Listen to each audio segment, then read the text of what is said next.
Hi and welcome to the Sewing Studio. I'm Anna, and in this video I am going to demonstrate to you the Brother 2104D Overlocker. I'm going to talk you through its features. I'll show you how easy it is to thread. We'll do some sewing, I'll show you its capabilities, and then we'll come on to a bit about warranty and support. So we've split all of those into chapters, so if there's a particular section you're interested in, feel free to head straight there. And don't forget, if you like what you're seeing, subscribe to our channel and hit the little like bell to be notified when we upload a new video. So the Brother 2104D is a 3 or 4 thread overlocking machine. So you can achieve a few different stitch options, including the standard 4 thread overlock, as well as 3 thread wide, narrow ones, rolled hem, things like that. And you can adjust the width and the length of those stitches depending on the fabric that you're using. Now the length is adjusted on a dial on the end here, and you can achieve anywhere between 2mm and 4mm. And then the width you can achieve anywhere between 5 and 7mm. You've got a cutting blade in here, and you can adjust the width of the cut as well. So you can really tailor it to lots of different projects and types of fabric.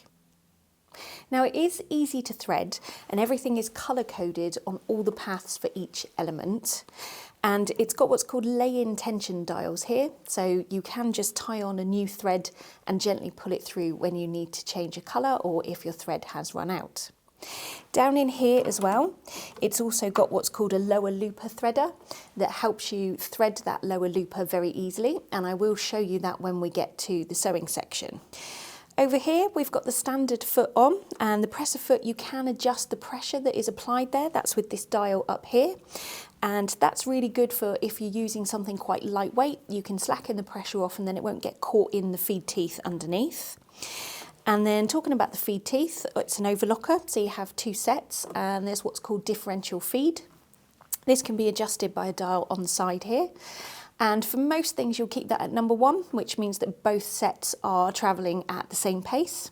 If you go less than 1, then the front teeth are moving at a slower pace, and that's really good for lightweight fabric and things that tend to pucker. If you go the other way and increase it from 1, then the front teeth are going faster, so that's good for gathering and then reducing kind of rippling on overly stretchy fabrics. If I pop this back up, you've then got some seam guides here that you can use to follow along to get consistent cuts, and you've got a nice area here to work with. And if I pop this off, that then gives you a free arm here to sew any tubular items. So what comes in the box? So I'll pop this back on. The machine will arrive like this with this already threaded for you to get you started, and then you've already got the standard foot on the machine. It also comes with a gathering foot, one for blind hems, and then a piping foot, as well as these accessories.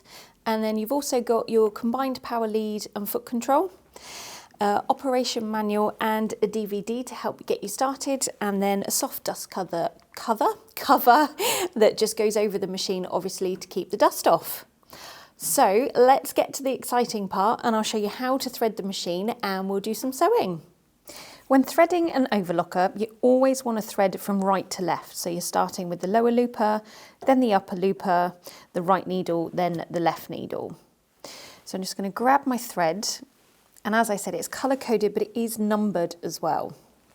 So you've got number 1 at the top there, and then around into number 2, and then you come through number 3. If I can just grab that. Now this is where your tension discs are, so you always want to make sure that your presser foot is in the up position, and then those discs are open so the thread can sit in between them. And then when we pop the presser foot down, it's then clamped and we have tension. So you always want it up when you're threading.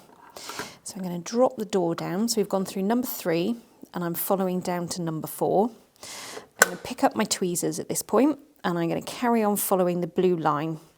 So I'm going number 5, 6, 7, whoops,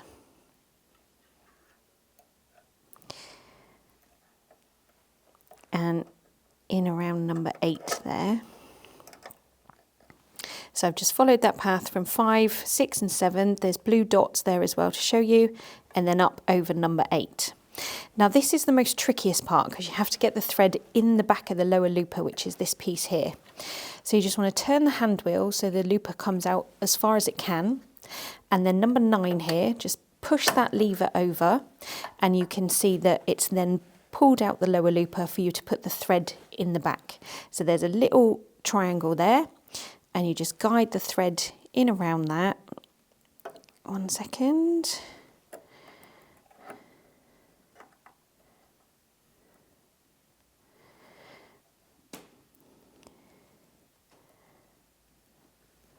Like so, and I just hold on to it on the angle so it doesn't jump out, and then turn the hand wheel again and you'll hear it click back into position.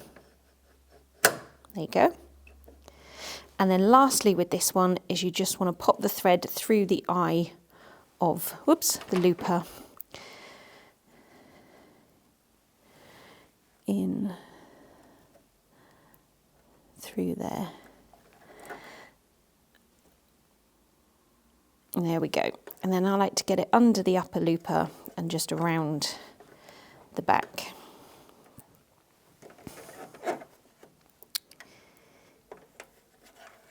There it goes. And under the foot. Okay, so that's the lower looper done. So then we'll move on to the green, which is the upper looper. So I'm already in number 1 and 2.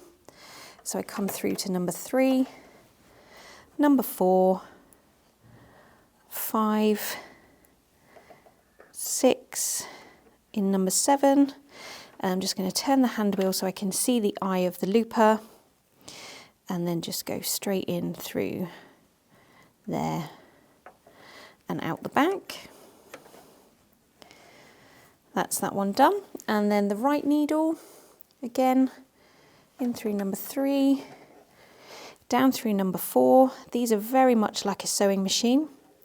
And over here you've got a metal guide here, and it's telling you with the red one to go to the right of that guide, which I've done. I'm going to turn the hand wheel so my needles are out a minute.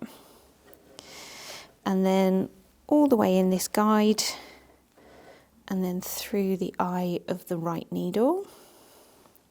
There we go. In that one. Out the back, and then under the foot. Just got that caught in around, which happens sometimes. Just pull that down, there we go. And then for the left needle, it's virtually the same. So we come down, around, but then this time we go to the left of this guide. In there, and then through the eye of the left needle. Pop that in, there we go. And again, out to the back to take up the slack, and then under the foot.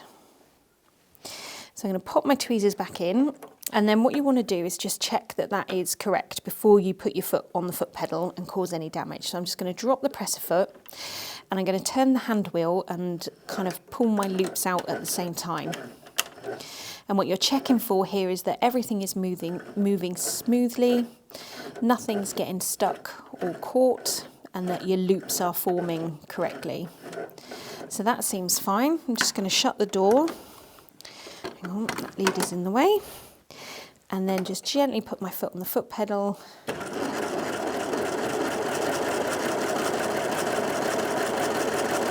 And I can see that's forming the chains as I would expect, so that's all threaded correctly. If something wasn't looping or they were just coming out straight, like the end there before it was looping, then you would need to revisit your threading and check everything that you've done.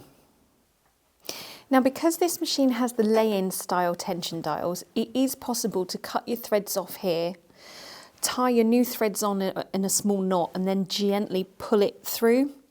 Obviously with the needles you want to stop with the knot before you get to the eye of the needle, because the eye of the needle is quite small. But it is a good idea to get in the habit of threading it from scratch, because if you keep doing it that way and forget how to do it, when a thread breaks or something like that, it kind of then takes a bit more time to rethread it and get going again. But you've got this video to use, you've got the guide in the manual, and also there is the DVD as well that shows you. But hopefully, as you've seen, it is fairly straightforward to do. So when it comes to actually sewing then, I've got some cotton here. I'm just going to pop the presser foot up. The knife is here, and I've got it on a standard cutting width on 5. You don't have to always cut, you can disengage the knife. You just pull it out, whoops, down and out the way, so then you're not cutting it. But I do want to cut it so I can show you its full features. Just turn that back up, pop that up. Okay, so you want to pop your fabric in as far as it will go and then drop the presser foot and then make a start. I should have said that I'm starting with all the tensions on 4, and we'll see what that result is and then adjust from there.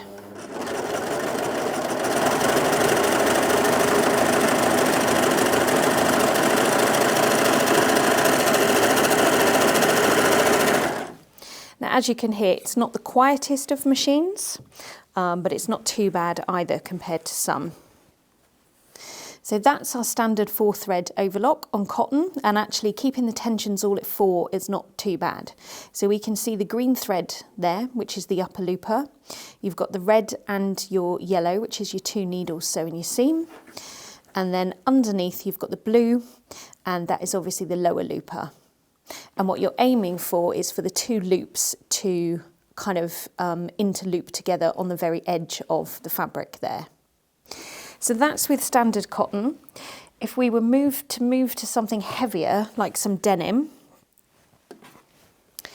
let's see what kind of result it gives on that in a minute. So I'm just going to pop that in underneath and go again.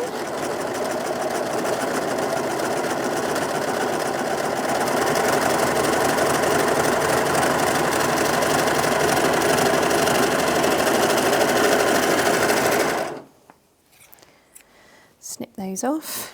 And again, that's given a really nice result on there. Haven't changed any of the tensions or anything. That's the underneath. And then it's a really nice, neat seam and very secure as well. So you could now carry on your sewing machine and do your top stitching along the edge there. And that's not going to go anywhere. So that's all good. But then when it comes to something stretchy, so I've got some fleece here now. So we can go through one layer. So if you were just very simply making a blanket or something like that, you can go through.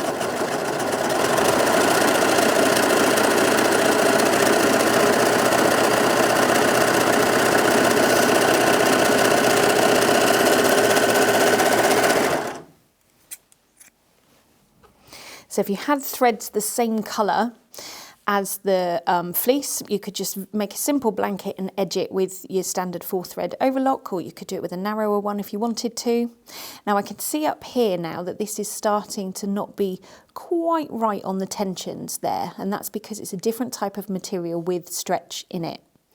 And when overlocking, to get the best results, it's a good idea to sew with the sample first to get your right tensions and everything before you make a start on your actual piece or garment or whatever it is that you're sewing. So I'm just going to increase the tensions slightly on the 2 loopers, and we'll see what result that gives.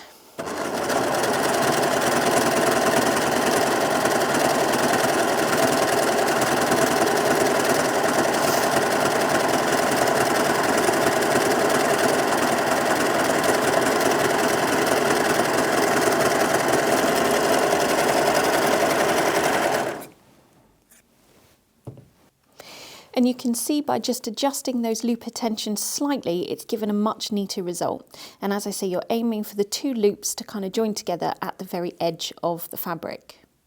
So when it comes to doubling this up and going through 2 layers, I'm going to increase the stitch length by 1 millimetre. So I'm going to go up to 4. And then again, pop it in underneath. Now you might need to give it a little help just to start on that first cut and first few stitches. Actually, that really wasn't too bad.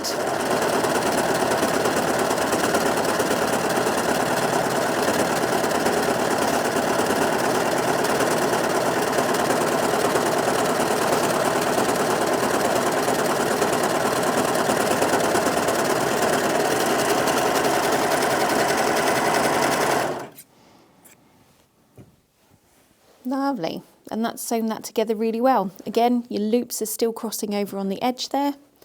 That's the underside. And the whole point is that your seam is really secure, robust and neat. So the machine does make it very easy to get good professional overlocking results. Hopefully you've seen how easy it is to thread, but also that there's not much adjustment that you need to do within the machine to get those results nice and neat. If you were doing something super stretchy and you started to get like rippling on there, that's when the differential feed would come in, and you can just adjust that again, so you test before you make a start on your actual project, and then you'll know that everything is going to be nice and neat and as you've expected. So this machine comes with 3-year warranty for domestic use and then a 1-year warranty for commercial purposes. And in the box you'll find this card that details that all to you and how to register your machine with Brother. And don't forget that we're here at the sewing studio as well for any help or support that you might need. We're all sewers ourselves and use these machines, so any questions that you have, we'll do our very, very best to answer for you. And if you're watching local to us, please feel free to come along and try this machine for yourself. And if you're watching from afar, we can always do a Zoom demo or talk you through it. It's absolutely no problem at all. If you've decided that this machine is the right machine for you, great. Head on over to our website and buy yours now. Delivery is fast and it's free.